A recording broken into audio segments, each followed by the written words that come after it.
Hello everybody, this is Chuck Wiger in the State Senate. We're in mid-March. We're focused on getting a balanced budget. The governor is preparing recommendations based on the forecast. We had some good news, as you'll recall, and he's already announced he's going to drop plans for one of the business taxes, but he's developing recommendations, and ultimately it'll be the legislature that will decide on revenue as it relates to sales tax, the property tax and income tax, the main areas, and then where that revenue would be invested. My biggest area, of course, is in education.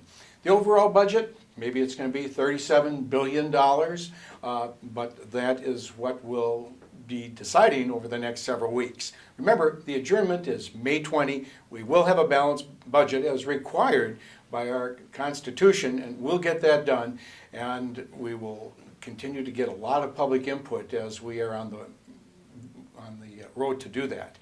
I have enjoyed so much meeting with many groups, whether the veteran groups. I've had a couple of people from the local VFW and the Legion that have been down, but also other posts throughout the state.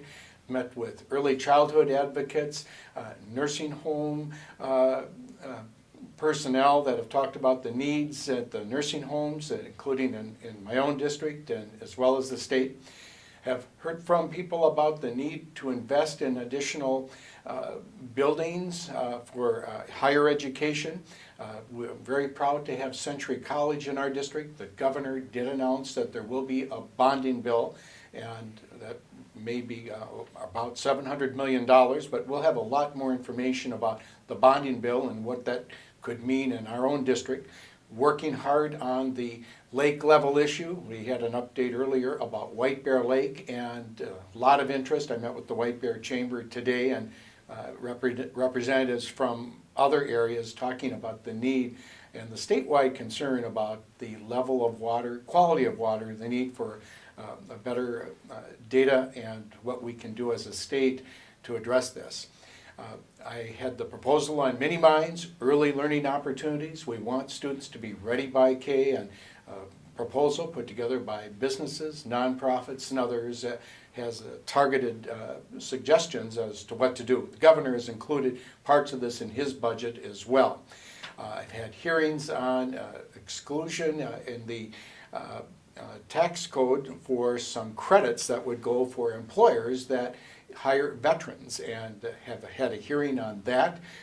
Have a bill on assaults that are made on transit operators, bus transit operators. It's a serious issue, and we've had some great testimony, sad testimony from the representatives from the Transit Commission, bus operators, and some very graphic videos in terms of bus drivers that have been assaulted, spit upon, etc. And we're going to toughen up the penalties there.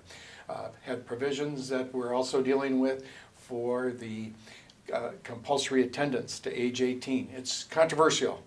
Every student should stay in school, graduate, and you're going to need to go on to school, secondary education, likely to find a job ultimately.